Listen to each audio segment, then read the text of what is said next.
Hello everyone, it's me again, Lot, and I'm a kidney transplant warrior. And for today, let me encourage you with a verse from Mark 5:36. Ang sabi doon, "Don't be afraid, just believe." Itong pangakong ito ay nagmula sa ating Panginoong Hesus na binigay niya kay Jairus. Kasi nung oras na yon namatay yung anak ni Jairus, 12 years old, yung bata. At nung pagdating nila sa bahay ni Jairus kasama ng ating Panginoong Hesus, true enough, dahil sa kapangyarihan ng ating Panginoon, nabuhay na magmuli mula sa kamatayan yung bata. So makikita natin na talagang very powerful ang ating Panginoon. And gaya na sabi niya dun sa verse na don't be afraid, just believe. Ganun din yung same encouragement na matatanggap natin sa ating Panginoon. Sa mga panahon na may mga sitwasyon na pakiramdam natin is nakakatakot, nakakakaba, pero gaya nga nung sinabi ng ating Panginoong Jesus kay Jairus, walang dahilan para matakot tayo. Ang kailangan lang manampalataya tayo. So, iyon pala yung antidote ng fear. Again, ang antidote ng fear is faith.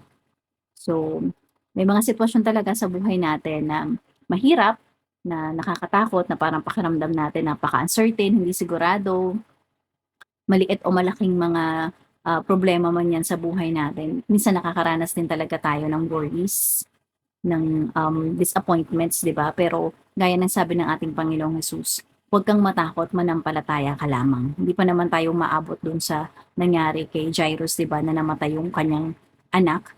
Pero still, sabi sa kanya ng Panginoong Jesus, huwag kang matakot, manampalataya ka lamang dahil kayang pumilos ng ating Panginoon sa buhay ni Jairus na binuhay nga na magmuli ng ating Panginoong Yesus yung kanyang anak. So, just like what happened to Jairus, kung merong mga areas ng buhay natin na needs, na kailangan ng restoration, ng revival, we can be assured ng ating Panginoong Jesus ay may kapangyarihan na baguhin yung buhay natin at i-restore yung buhay natin. Ang kailangan lang, huwag tayong matakot, kundi ibigay natin yung buo nating pananampalataya sa Kanya.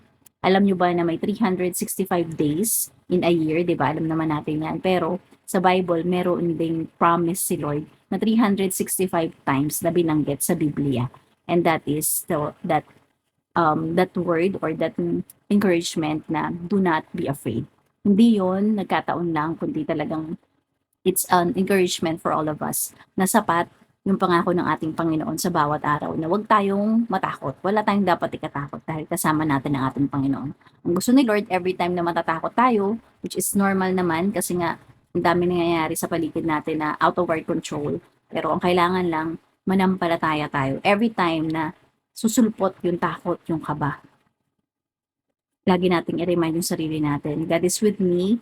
All I need to do is to put my faith in the Lord. Manalangin lang, manampalataya. The more na humawak sa ating pananampalataya sa mga panahon na natatakot tayo. And doon kikilos ang Panginoon at doon ipapakita ng Panginoon yung kapangyarihan niya sa buhay ng bawat isa.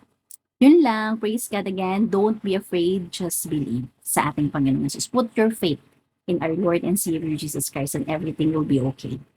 Okay, thank you. Praise God. Bye-bye. Bye-bye everyone. God bless.